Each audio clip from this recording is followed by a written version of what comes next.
안녕하세요. 안녕하세요. 반갑습니다. 반갑습니다. 사랑합니다. 사랑합니다. 8월도 금방 간 것 같습니다.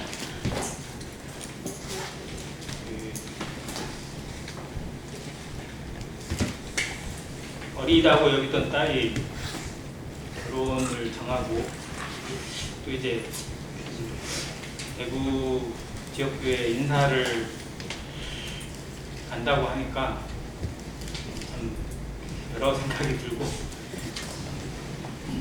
예전에 저도 이제 남원에 가서 인사했던 기억도 나기도 하고, 세월이 이렇게 빠른가라는 생각이 좀 많이 듭니다. 정말 세월 빠릅니다.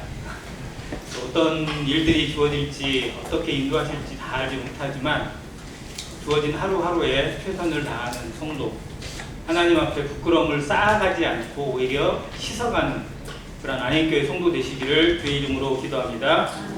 네, 오늘 레위기서 말씀을 통해서 교제하기 원합니다. 레위기 8장 보시겠습니다.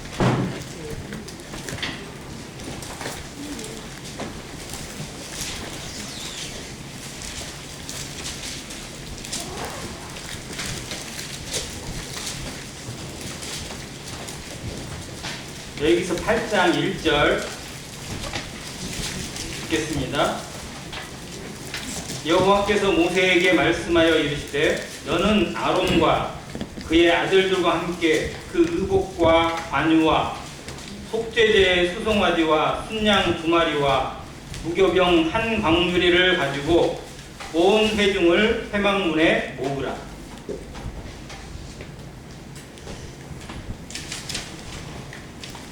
성경 가운데 가장 읽기 힘들다고 하는 성경이 몇 군데 있습니다.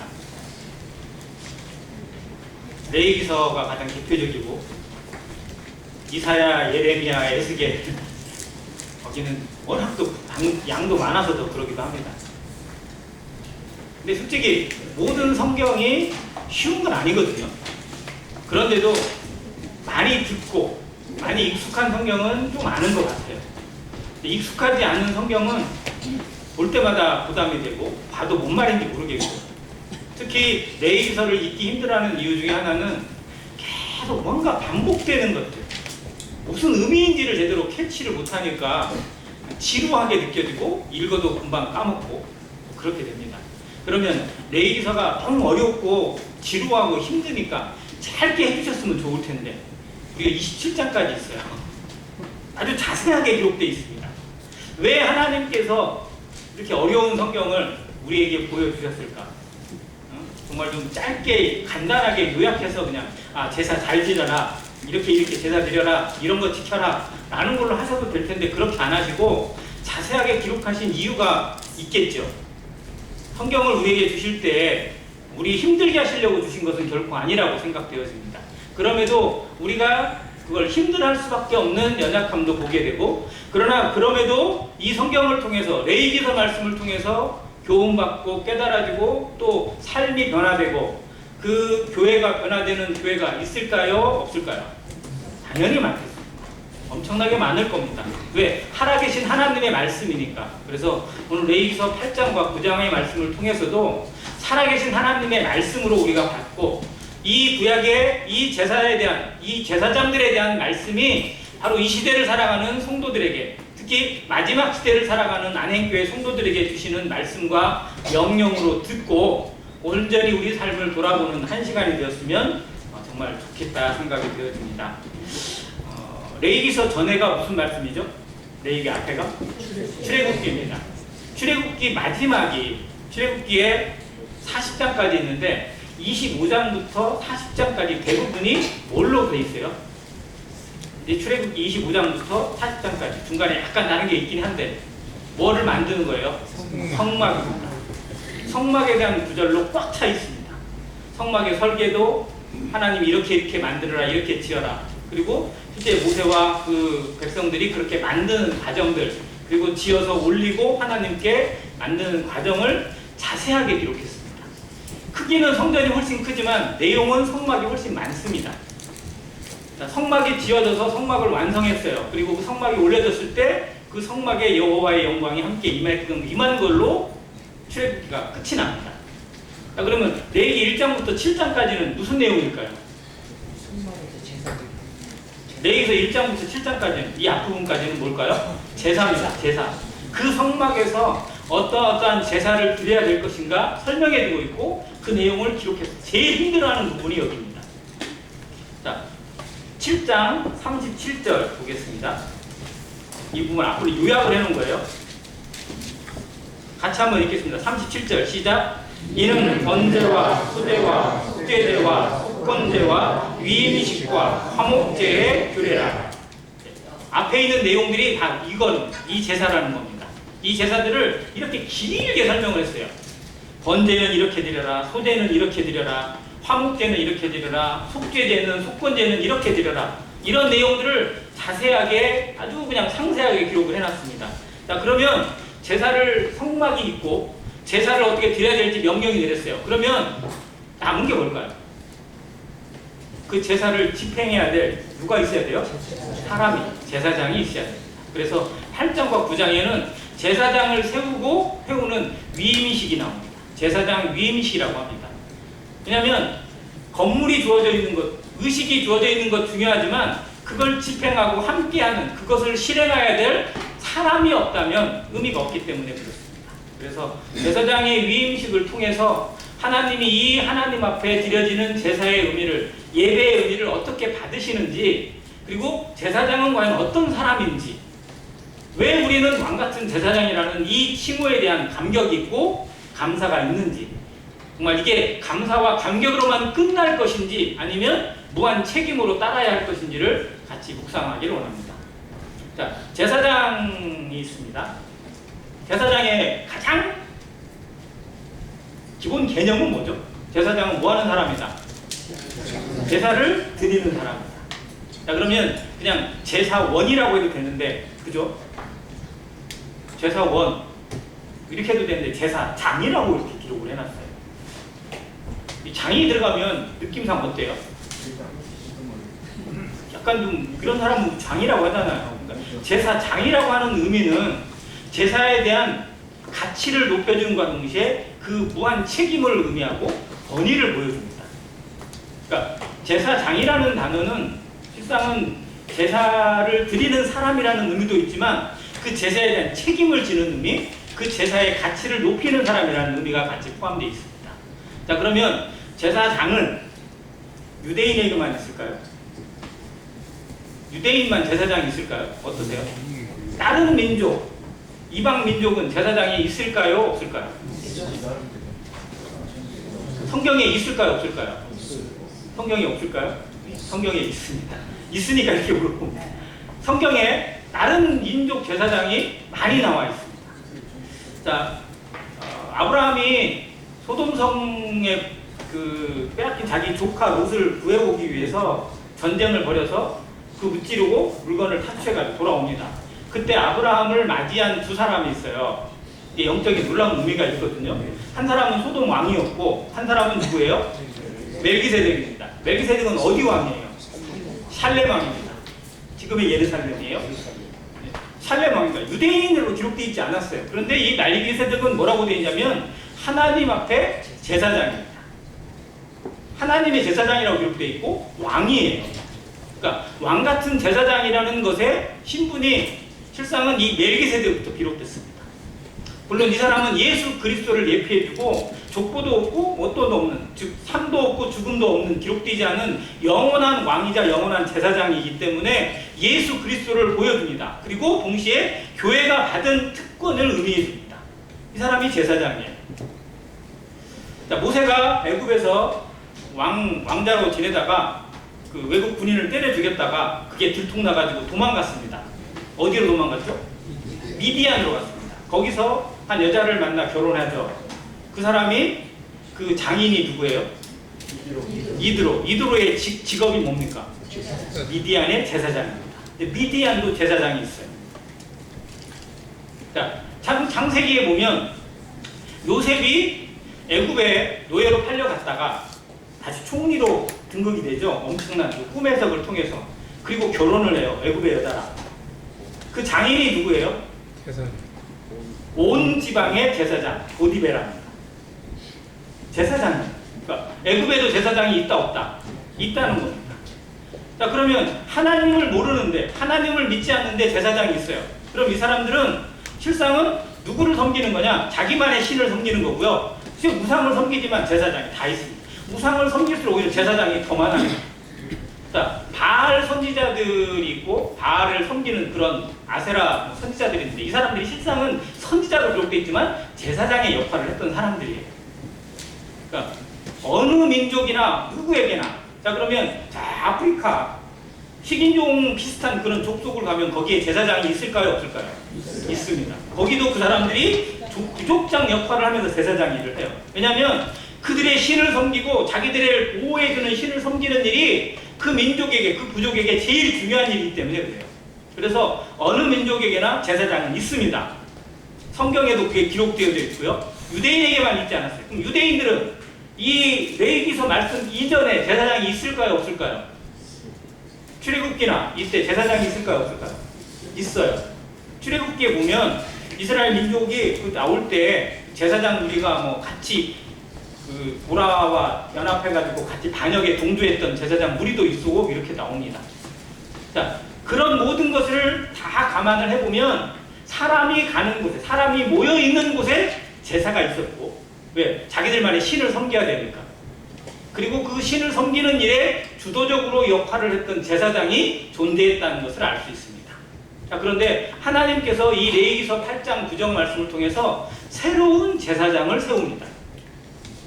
즉, 새로운 제사장을 세운다는 건 이전의 제사장들에 대한, 이전의 제사에 대한 개념을 폐하신다는 겁니다. 예수 그리스도는 율법을 폐하시고 새로운 계명, 새 계명을 세우시고 새로운 언약을 세우시는 분으로 성경에 기록되어 있습니다.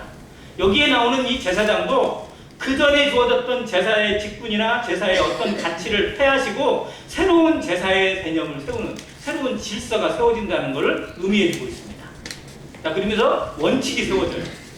이 구약에는 그들이 제사장이 어떠한 사람들로 구성되어 있는지, 무슨 일을 하는지 원칙이 나옵니다. 제일 중요한 건 신분이에요. 자, 제사장은 아무나 될 수 있다, 없다? 아무나 될 수가 없어요. 특히 이스라엘. 자, 제사장이 될 수 있는 자격 조건은 뭐예요? 대학을 나와야 된다? 아니죠. 뭘로 따졌어요? 출생 신분으로 따졌습니다. 그들의 출신이 어디냐? 그들의 신분이 무엇이냐? 이거예요. 그래서 누구? 레위 지파. 그 중에서도 아론의 자녀들, 아론과 그 자녀들로 구성되어 있어요. 그래서 레위기예요. 레위 지파에 관한 이야기다라는 의미예요. 자, 근데 레위 지파라고 다 되는 게 아니고, 레위 지파는 성막에서 섬기는 봉사자로는 세워졌지만 제사장으로는 부르지 않으셨어요. 근데 그 레위 지파 가문에서도 유일하게 아론과 그 후예들만 제사장으로 세우는 특권을 주셨습니다. 아, 그럼 아론은 뭐 대단한 일을 했어요? 어떠세요? 아론은 어떻게 이 대제사장이 될 수 있었을까? 아론은 하나님 앞에 정말 큰 공적이 있나요? 큰 역할을 했을까요? 아니, 안 한 건 아니죠. 했어요. 자, 뭘 했을까요? 아론이 한 거? 모세를 도왔어요.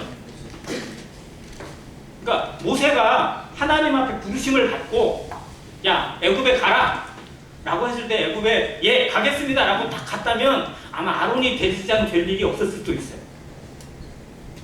그잖아요. 그러면 야, 너의 가문을 내가 대제사장으로 세워줄 게 아니고 모세의 후예가 아마 대제사장 직을 했을 수도 있어요. 이건 가정입니다. 그런데 모세가 나는 말을 못합니다. 나는 혀가 둔한 자입니다. 보낼 만한 사람을 보내십시오. 계속 하니까 하나님 화를 내시면서, 야, 네 형 아론 있지 않냐? 그 사람이 말 잘하고 내가 한다. 같이 가라. 가지고 아론을 같이 세워줬어요. 그 3살 많은 아론이 그 옆에서 자기 동생이 하는 것에 어떻게 보면 처음에는 그냥 따라가기만 했어요. 근데 하다 보니 동생이 하는 말을 듣고, 동생이 하나님과 교제하는 걸 듣고, 하나님 그에게 말씀하시는 걸 봤을까요? 못 봤을까요? 봤습니다. 간접 경험이 그에게 있어 은혜가 되었어요. 그래서 어느 순간에 아론도 하나님의 말씀을 듣고 전해주는 자가 되었고 그 영향력으로 하나님의 말씀을 대언하는 역할을 하게 됐어요. 그의 말이 실상은 아론의 말이 아니라 하나님의 말씀, 모세를 통해서 들은 하나님의 말씀이 되어졌고 그 말씀이 바로에게 힘이 되고 바로의 백성들을 죽이는 힘이 되고 세상을 멸하시는 하나님의 심판이 되게 하셨어요. 아론은 어떻게 보면 그냥 덤태기로 어떻게 보면 야, 내가 왜 가? 나 싫어. 이렇게 하고 안 갔으면 모르겠는데 그래? 그럼 내가 도와줘야지 하고 한 걸음 내딘 것이 그의 인생을 전체적으로 바꾸는 놀라운 은혜로 이렇게 되고 그것뿐만 아니라 그의 자녀 대대로 자, 지금 이스라엘에 제사장이 있을까요? 없을까요? 있습니다. 그래서 지금 그 성막을 지으려고 준비하고 있는 사람들 이 사람들이 제사장들이거든요. 이 사람들이 찾아냈어요. 흩어졌잖아요. 그래서 레위 지파를 찾기도 힘들고 아론의 후예들을 찾기도 너무 힘들고 왜? 세상 곳곳에 흩어지다 보니까 뿌리가 족보를 좀 나름대로 관리를 하고 그걸 찾는 이스라엘도 제대로 못 찾았던 거예요. 그래서 유전자 검사를 해가지고 그걸 어떻게 하는지 모르겠어요. 아무튼 그 후예들을 찾아냈습니다.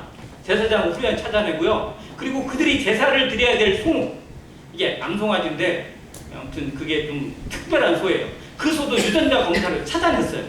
찾아내서 그 통곡의 벽 앞에서 제사를 드리는 일을 매해마다 지내고 있습니다. 특히 대속죄일에 그걸 하고 있어요. 지금도 있습니다. 그러니까 아론의 후예들이에요. 그 사람들이.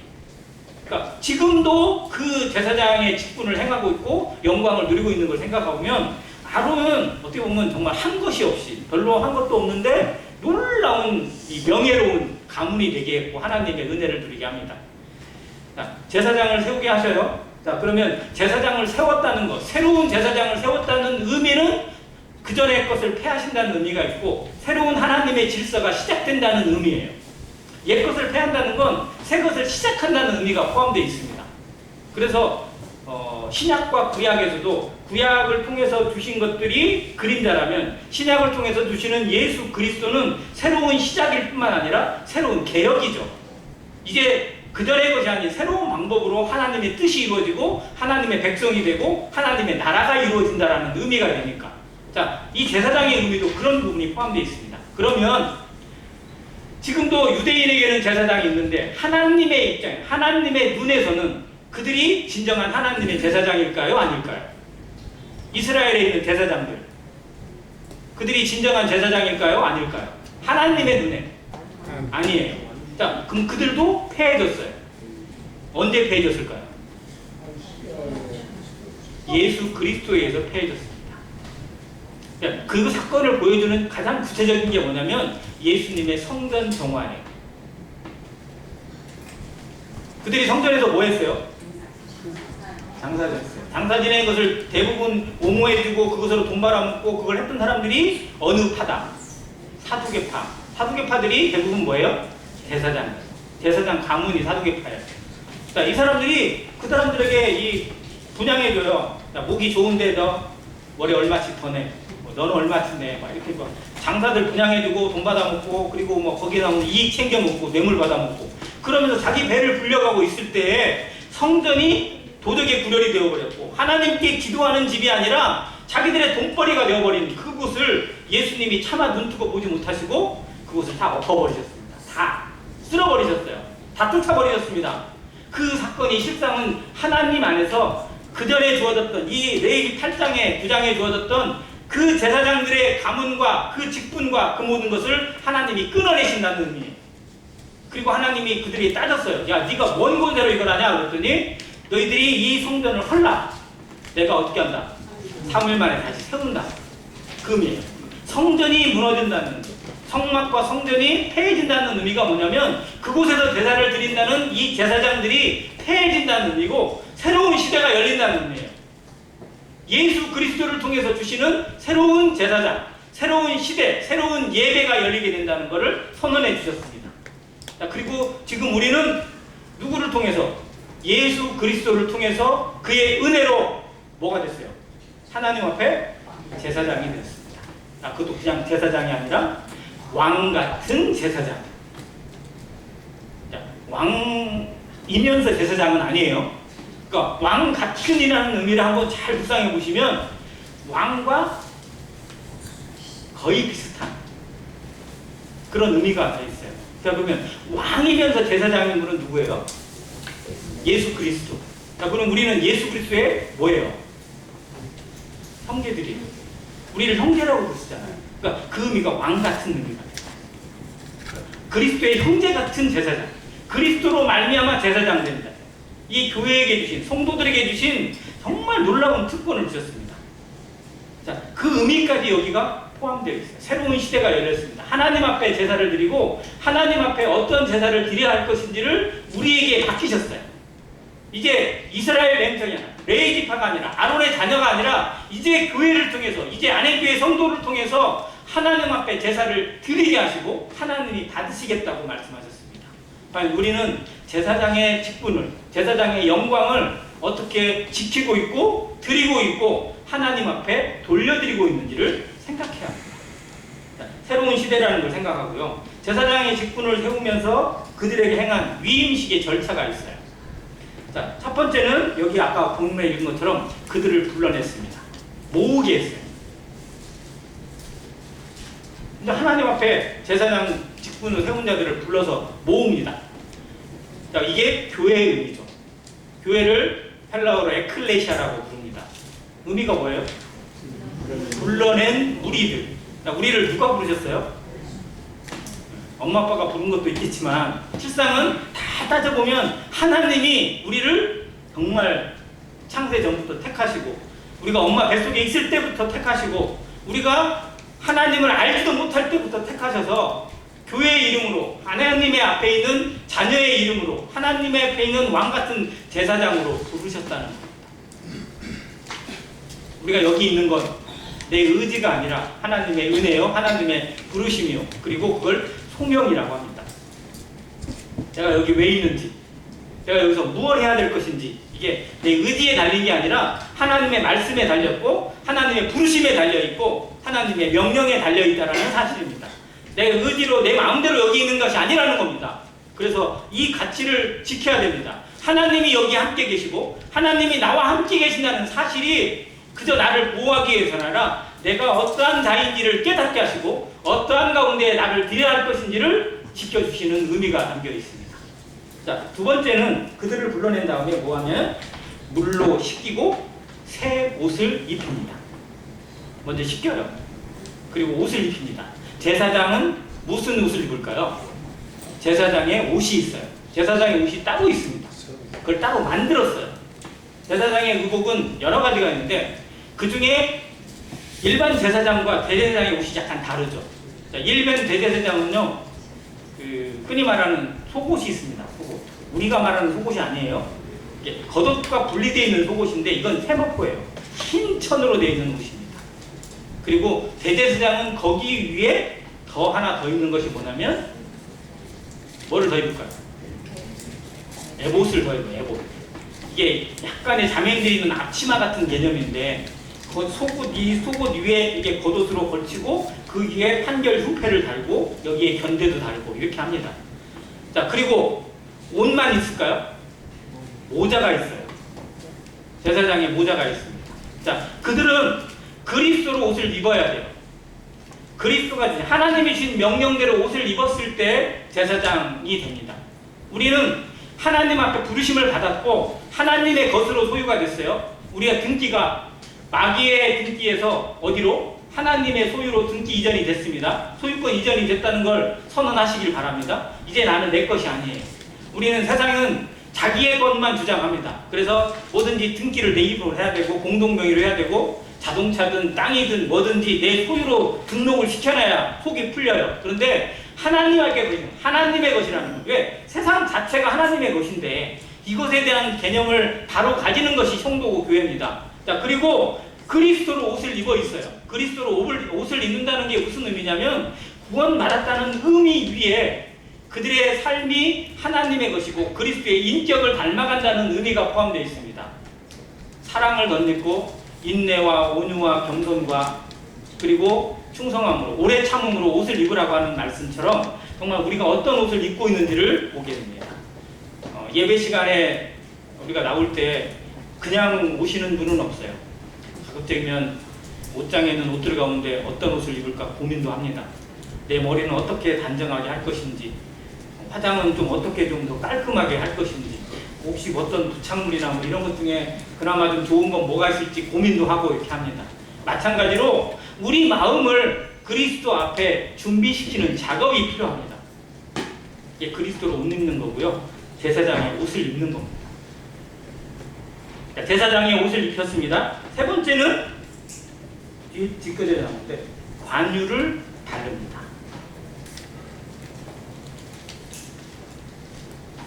자, 10절입니다. 레위기 8장 10절. 모세가 관유를 가져다가 성막과 그 안에 있는 모든 것에 발라 거룩하게 하고 또 제단에 7번 뿌리고. 자, 12절 같이 한번 읽습니다. 시작. 또 관유를 아론의 머리에 붓고 그에게 발라 거룩하게 하고. 13절 시작. 모세가 또 아론의 아들들을 데려다가 그들에게 속옷을 입히고 띠를 띄우고 관을 씌웠더니 여호와께서 모세에게 명령하신 것과 같았더라. 네, 관유는 그냥 일반 기름이 아닙니다. 이스라엘이 성막에서 드리는 모든 것들에 이 기름이 다 들어가 있기 때문에 기름을 따로 만들었어요. 그런데 관유라는 것을 특별히 더 만듭니다. 이건 향에 드려지는 그 기름이 아니라 그 제단을 위한 기름이고요. 제사를 거룩하게 구분한다는 의미가 담겨있는 기름입니다. 여러분, 성경에서 기름은 영적으로 뭘 의미하죠? 성령을 의미합니다. 그러니까 우리가 제사장의 일을 행하고 제사장다운 삶을 살아가는 것은 이 관유를 통해서 구분되어졌다는 걸 인정할 때 가능합니다. 성령을 통해서 인치심을 받고 성령으로 행할 때에만 가능합니다. 우리는 구원받을 때 이미 성령으로 침례를 받았습니다. 그런데 성령으로 받은 침례, 성령이 우리 안에 내주하시고 우리 안에 역사하시는 것을 믿음으로, 말씀으로는 아는데 내 삶에서 함께 적용되지 못하는 상황들이 의외로 많이 생깁니다. 이것을 다른 말로는 성령을 소멸하였다라고 합니다. 왜? 안에 원래 있는데 그대로 행하지 않고 그대로 드러나지 않는다는 거. 그리고 성령을 어떻게 한다? 근심케 하신다. 이게 성령을 소멸하거나 성령을 근심케 하는 일이 반복이 되거나 그게 깊어지잖아요. 그러면 무엇으로 가는지 아세요? 성령을 해방하게 돼요. 그런 모습으로까지 갈 수 있어요. 그래서 정말 이게 얼마나 치명적인지를 봅니다. 우리에게 주신 이 값비싼 놀라운 가치가 우리 안에서 행해지지 못하고 드러나지 않을 때 오히려 모독을 받게 되고요. 소멸하게 되고 근심하게 됩니다. 이것이 그리스도를 대적하게 되는 일이 된다는 사실을 정말 성도들은 기억해야 됩니다. 우리가 제대로 예배를 드리지 않는다는 거, 제사장의 직분을 행하지 않는다는 거, 이것이 그냥 단순히 내 일을 하지 않는다는 것에 머물지 않고요. 하나님의 이름이 모독을 받습니다. 천사들에게 조롱을 받아요. 믿지 않는 자들에게 손가락질을 당하게 됩니다. 사단이 크게 회방을 하게 돼요. 우리 어마어마한 책임을 가지고 있다는 사실을 기억해야 됩니다. 이게 관유가 담고 있는 의미입니다. 너는 이제 네 것이 아니다. 너는 전적으로 하나님의 것이다. 소유권을 하나님 앞에 온전히 인정하라는 의미입니다. 성령에게 내 주권을 내어주고 성령이 인도하시는 대로 성령의 충만함을 받아서 나아가는 삶. 그래서 성령의 충만함을 받을 때 뭐가 제어될까요? 뭐가 시켜질까요? 육신이 시켜집니다. 우리의 육신을 다스리는 유일한 일은 내 의지가 아니라 성령입니다. 성령으로 충만함을 입을 때 육체의 열매를 벗어버리게 됩니다. 아무튼 그렇게 세 번째 관유를 바르셨고요. 네 번째는 제사를 드립니다. 자, 이 제사는 누구의 죄를 위한 죄가 아니라 그들이 하나님의 것이고 하나님께서 부르신 제사장이 되었다라는 의미로 드리는 제사입니다. 그리고 그 제사에 여러 가지 짐승들이 소유됩니다. 그들이 드리는 제사를 세 가지가 되어 있는데 화목제가 있고 번제가 있고 그리고 속죄제를 드립니다. 자, 이런 제사를 통해서 이 사람이 하나님 앞에 드려지는 하나님께 제사 드리는 제사장입니다 라는 것을 공식적으로 알립니다. 공적인 의미가 되어 있어요. 우리도 이러한 일을 행하게 될 때 침례를 받고 또 말씀을 나누거나 혹은 자신을 드러내는 간증을 하거나 하는 걸 통해서 정말 하나님 앞에 자기를 나타냅니다. 나를 과시하려고 하는 게 아니라 감사로 표현하는 겁니다. 예배 시간에 형제들에게 자기 입을 열어서 감사를 드리고 찬양을 드리고 기도를 하게 하는 것, 이건 특권입니다. 이건 어떻게 보면 마땅히 해야 할 일이에요. 이것이 잠잠하고 있고 입을 열지 않는 것은 어떻게 보면 우리의 책임을 다하지 않는 하나님 앞에 대항하는 것과 마찬가지라는 것을 형제님들은 기억해야 됩니다. 정말 이 예배 시간에 저는 성도님들이 여기저기서 감사드리겠습니다라고 충돌되어지기를 기도합니다. 희망합니다. 너무 많이 그러면 시끄러울지 모르지만 아무튼 성도는 그래야 돼요. 교회는 그래야 됩니다. 그러한 일들로 계속 채워져서 정말 계속 릴레이로 감사가 이루어지고 또 그 시간이 정말 너무 혼자서 사용하기 너무 좀 부끄러울 정도. 혼자서 많은 시간 활용하다 보면 다른 사람들의 권리를 침범하는 것이 되기 때문에 최대한 절제하는 마음으로 짧게 하는 그런 시간이 계속 릴레이 되는 교회, 그러한 안행교회가 되기를 간절히 기도하고 있습니다. 한 번도 입을 안 연 형제님이 있다면 정말 부끄러움을 가지고 입을 여시기를 주님의 이름으로 강력하게 권면드립니다. 아멘. 별로 아멘이 안 돼요. 여기서 아멘 하셔야 돼요. 정말 이건 주님 앞에 나중에 진짜 크게 책망받을 일입니다. 얼마나 귀한 시간이에요. 우리에게 이 기회를 주셨다는 거. 정말 이것을 자기를 나타내고 하나님이 나를 어떻게 부르셨다, 어떻게 사랑하셨다, 내가 이런 사람이 되었다라는 것에 대해 감사를 표현한 거 지극히 당연합니다. 다른 것 계산하지 않고 오직 하나님 앞에만 드리는 성도 되시기를 간절히 바랍니다. 자, 마지막으로 그들이 뭐를 하냐면 그거를 함께 먹고 나눕니다. 음식을. 그들의 제사가 6월절이든 초막절이든 어떤 예배든지 그게 왜 중요했냐면요, 그걸 통해서 수많은 사람들이 헌신을 하거든요. 자기의 것을 내어드리고 그리고 제사를 드립니다. 그 제사를 드리는 음식을 어떻게 했을까요? 같이 나눕니다. 같이 할 때 정말 기쁨이 배가 돼요. 그때 모든 것이 잊혀지고 모든 것이 용납이 되어지고 모든 것이 하나로 되어집니다. 유대인들의, 특히 이스라엘 민족이나 유다 민족의 부흥은 그렇게 이루어졌어요. 자, 여기에 이 제사가 함께 나누는 것으로 이루어집니다. 교회는 함께 나누는 곳이에요. 초대교회의 가장 큰 영광 중에 하나는 뭐였어요? 자기의 소유를 자기의 것으로 인정하지 않고 온 교회 내에서 같이 나눕니다. 그래서 필들한 자가 없어요. 누구도 가난한 사람이 그렇게 많던 시대에 정말 교회만 가면 다 풍성해지고 다 부유해지고 다 여유로워지고 다 마음의 기쁨이 충만했어요. 그러니까 왜 안 오겠어요? 그러면 당연히 오게 되어 있습니다. 여러 사람들 소문이 나요. 두려움이 돼요. 믿지 않는 자들이, 야, 저기는 도대체 뭐가 있길래, 저 사람들은 도대체 뭐 때문에 저렇게 살까? 어떻게 저렇게 살 수 있을까? 라는 것으로 보이게 됐어요. 그러니까 주께서 구원받는 자들을 날마다 더하게 하셨다고 성경이 기록해주고 있어요. 이 나누는 것, 내 것이 아니라 주님의 것이다라고 생각하고 나누는 이 개념이 예배의 마무리입니다. 우리가 예배를 드렸어요. 예배는 뭐 누구를 드린 거예요? 자, 예배는 내 말을 드린 거예요? 우리 예배를 말로 드릴 때가 있어요. 근데 예배는 내 마음만 드린 거예요? 아니면 내가 드려지는 건가요? 정직하게 말씀해 주세요. 예배는 뭐가 드려져야 돼요? 내가 드려져야 됩니다. 로마서 12장에 있잖아요. 너희 몸을 하나님이 기뻐하시는 거룩한 산제물로 드려라. 이것이 너희가 드릴 영적 예배니라. 그러니까 내가 드려지지 않았다면 그건 진정한 영적 예배를 드린 게 아니에요. 우리 말로 그 시간을 때울 수 있는 게 아닙니다. 그런데 내가 드려졌다는 의미는 뭐예요? 내 소유권이 주님의 것이고 내 것은 없다라는 선언입니다. 그러면 그걸 나누라고 하신 하나님 말씀에 순종하는 것이 너무 당연한 거고 그게 기쁨이어야 돼요. 그런데 말은 그렇게 했는데 감사는 드렸는데 여전히 내 것이고 내가 나눌 수 없다고 고집하고 있다면 우리는 진정한 예배를 드린 게 아닙니다. 예배가 진정한 예배가 되고 그 교회가 진정한 예배의 능력으로 가득 차는 교회가 될 때 교회는 정말 풍성해집니다. 거기에 모든 사람들이 다 기쁨을 얻고 모든 사람이 즐거워하게 되고 믿지 않는 자들 누구라도 다 품을 수 있는 따뜻함이 넘치게 돼요. 교회는 그런 곳이야 합니다. 예배는 그런 능력을 가지고 있어요. 제사장은 이런 일에 책임을 가지고 있습니다. 제사장이 가지고 있는 책임을 몇 가지만 정리해보면 첫 번째는 제사를 드리는 일입니다. 이게 가장 중요한 것 같지만요, 가장 기본이에요. 우린 예배를 드려야 합니다. 그런데 여기보다 더 중요한 게 뭐냐? 백성들의 죄를 사하는 일을 합니다. 자, 누군가가 자기 잘못이 있거나 누군가가 뭐가 있으면 자기 짐승을 하나 가지고 와요. 어떤 사람은 양을 끌고 오고 어떤 사람은 가난한 사람은 비둘기를 가지고 옵니다.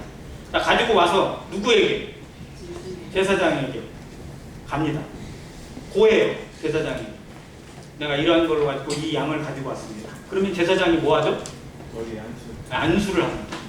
위임됩니다. 이 죄가 누구에게? 양에게, 비둘기에게 혹은 소에게 전가됩니다. 그래서 안수는 다른 말로 전가예요. 전가를 시킵니다. 그리고 그 양을 어떻게 해요? 잡죠. 그 일을 누가 하는 거예요? 제사장이 합니다. 그 사람의 죄를 위해서. 그리고 모든 백성들의 죄를 위해서 그 일을 합니다. 그러면 교회는 다른 사람들의 죄를 감당하는 일을 해야 될까요? 하지 말아야 될까요? 해야 됩니다. 다른 사람들의 허물을 덮어주는 일을 해야 되고요. 그 사람을 받아주는 일을 해야 됩니다. 그리스도가 받으신 것처럼 너희도 서로 받으라고 하셨어요. 그리스도가 용납하신 것처럼 너희도 서로 용납하라고 하셨습니다. 그런데 우리는 나의 잘못이나 나의 허물에 대해서는 주님이 용서해 주셨으니까 정말 감사한데 다른 사람이 나한테 잘못하는 이 허물에 대해서는 절대 용서를 안 하는 경우가 있어요. 이건 제사장이 아닙니다. 제사장은 다른 사람들의 죄까지도 용서하고 하나님 앞에 그 죄를 대신하여 제사를 드리는 역할을 합니다. 용납이 이루어지지 않고 용서가 이루어지지 않는다면 교회가 아니고 그건 제사장도 아닙니다. 교회는 그런 곳이 아닙니다. 그래서 허물이 사하여지고 속죄함을 입은 것처럼 우리 안에서도 그것이 예배를 통해서 하나님 앞에 드리는 제사를 통해서 녹여져야 돼요. 용납이 돼야 됩니다. 용서가 돼야 돼요. 그것이 주님이 주시는 마음이고 우리가 예배를 드리는 이유입니다. 이게 형식적인 예배가 아니라는 것. 우리 삶이 정말 다른 사람들 다 품어내고 용서할 수 있고 용납해 줄 수 있는 정말 온전한 용서가 이 안에서 이루어져서 정말 어떠한 허물이 무슨 잘못을 하자는 의미가 아니잖아요. 그러므로 우리가 은혜에 거하려고 죄에 거하겠느냐? 그럴 수 없느니라 하신 말씀처럼 그렇게 살자는 게 아니에요. 그런데 우리에게 있는 실수들이나 이런 것들이 서로 안에서 용납이 되지 못하고 여전히 상처로 남아있고 그것 때문에 관계가 깨어졌다면 이건 주님의 것이 아닙니다. 이것을 제사장이 지키분했어요. 제사장은 남을 위해 제사가 됩니까? 자기를 위한 제사보다 다른 사람을 위한 제사가 훨씬 많아요. 대제사장은 모든 백성들의 죄를 자기 몸에 지고 그 생명에 지고 지성소로 들어가는 사람이에요. 주님이 그렇게 가셨습니다. 이제 우리에게 그 뒤를 따라가요. 그러므로 우리가 담대하심 없고 그 안에 들어갑니다. 믿음의 담대함으로 주님에 따라 걸어간다고 하면서도 다른 사람들에 대한 이만큼도 용납이 안 되고 용서가 안 되고 그냥 그게 계속 마음에 생각이 되고 있다면 그것이 어찌 하나님의 사랑이라고 할 수 있겠어요? 자, 세 번째는 백성들을 가르치는 일입니다. 제사장은 정말 어떻게 보면 그 거룩을 통해서 하나님의 말씀을 백성들에게 가르치고 보여주는 역할을 했어요. 그러면 가르치려면 본인이 어떻게 될까요? 본인이 일단 배워야 돼요. 본인이 그 일을 실천해야 됩니다. 그래서 하나님 앞에 진정한 제사장이 있었고 거짓된 제사장들이 있었을까요? 없었을까요? 있었어요. 예수님 당시에 사두개인, 바리새인들이 대표적입니다. 그들은 지들은 안 해요. 그래놓고 백성들은 막 시켜요. 그러니 말로는 통할지 모르지만 하나님 앞에는 위선자입니다. 거짓된 선지자들이고 거짓된 교사들이에요. 우리가 성도들이 그럴 수 있다는 겁니다. 우리의 삶과 가르침은 누군가에게 영향력을 줍니다. 특히 어린 사람들에게. 그래서 내 말과 내 행동 하나가 누군가의 삶에 큰 영향을 줄 수 있어요. 전에 신창원과 이국종 얘기를 제가 드렸습니다. 두 사람 다 불우한 환경에 태어난 건 똑같은데 누군가를 만나서 누군가의 어떤 말을 들어서 삶이 미끄러진 사람도 있고 정말 제대로 간 사람도 있어요. 우리가 믿음의 선배로서 믿음의 선진으로서 믿음의 후배들에게 다른 사람들에게 어떠한 모습을 보이고 있고 어떠한 말을 하고 있느냐는 대단히 중요한 겁니다. 제사장은 그러한 책임이 있어요. 삶으로 그리고 그 영성으로 누군가를 이끌어야 될 책임이 있다는 겁니다. 거룩입니다. 말라기서를 보면 그 제사장들을 실문하는 하나님의 질문이 계속 나와요. 이 제사장들이 얼마나 아픈 일이냐.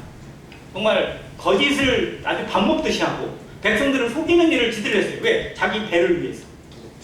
근데 시대가 망가지면 그렇게 갑니다.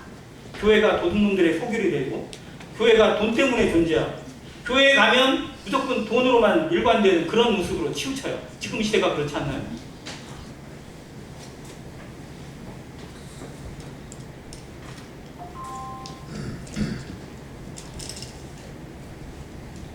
두 교회를 직접 거명해서 이야기하는 건 좀 죄송한 일이긴 한데, 한국교회를 이끌었다고 자부하는, 한국 기독교의 거장이라고 말하는, 즉 교회의 뭐 크기나 성도들의 숫자나 교인들의 숫자를 가지고 순위를 매겨놓는 것들이 의외로 많아요. 거기에 나와 있는 교회들 정말 다 존경을 받아야 되는데 전부 다 욕만 얻어먹고 있어요. 예전 순복음교회 조영기 목사가 전별금이라고 하죠. 은퇴를 할 때 전별금을 받았습니다. 조금 받진 않았겠죠. 어디에 의하면 300억을 받았다고 하고 어디에 말에 의하면 600억을 받았다고 합니다. 그 정도는 받을 수 있다고 생각할 거예요. 거기는 아마 그 정도는 받아야 된다고 생각을 했는지 모르겠는데 그걸로 만족을 못했어요. 그래서 자기 마누라하고 자기 아들들의 이름으로 해외에다가 차명 계좌를 만들어가지고 해외 선교인 것처럼 빼돌려서 만들어낸 돈이 1,000억이었어요. 그것이 법에 그게 걸렸어요. 그래서 재판을 들어가서 그 일이 드러났고, 그래서 결국은 고인이 된 조영기 목사의 이름이 정말로 부끄러운 이름이 되고 말았습니다. 제일 우리나라에서 부자 비싼 교회가 어딘지 비싼 예배당이 사랑의 교회입니다. 자리도 제일 비싼 땅에서 들어갔고 건물을 건축하는데 3,000억이 들었대요. 3,000억이요. 그런데 그건 설계 동시에 3,000억이었고 나중에 짓다 보니까 더 들까요? 덜 들까요? 더 들죠. 그래서 총액은 4,500억 정도가 들었답니다. 이걸 외국에 있는 목사한테 이야기를 해줬어요. 한국에 3,000억짜리 교회가 있다고 했더니 외국 목사가 돈이 이때 물었대요. 3,000억이요? 그걸 지었다고요? 그러면서 그걸 왜 지었대요? 이런 식으로 물어요. 그걸 왜 짓냐고요? 그걸 왜 그렇게 지어줄 이유가? 근데 그 건물이 불법이에요. 지금 계속 그 용도 변경 명령서가 그 교회 사랑의 교회에 날라옵니다. 거기에 지하에 큰 본당이 들어가 있는데 거기가 불법이에요. 그래서 법대로 하면 그 지하 본당을 무너뜨려야 돼요. 지하철역과 바로 통하게 하기 위해서 불법을 저질렀고 송파구청장하고 뇌물을 줘가지고 그거를 합법으로 돌려놨어요. 근데 시민단체가 고소를 해가지고 불법으로 드러났어요. 대법원 판결도 받았어요. 지금 벌금 내면서 버티고 있어요. 유명한 어떤 교회 목사는 자기가 해놓은 것을 은퇴하면서 그냥 물러나기 싫어서 자기 아들에게 그걸 넘겨주기 위해서 편법을 동원했습니다. 근데 자기들의 법에 아들에게 넘겨줄 수가 없게 되어 있어요. 법이 그렇게 되어 있어요. 어떻게 했느냐? 아들이 일단 다른 곳에 개척을 나가요. 개척을 해요. 그래서 교회를 세워요. 그리고 여기에 성도들이 일부가 거기 가서 같이 합류를 합니다.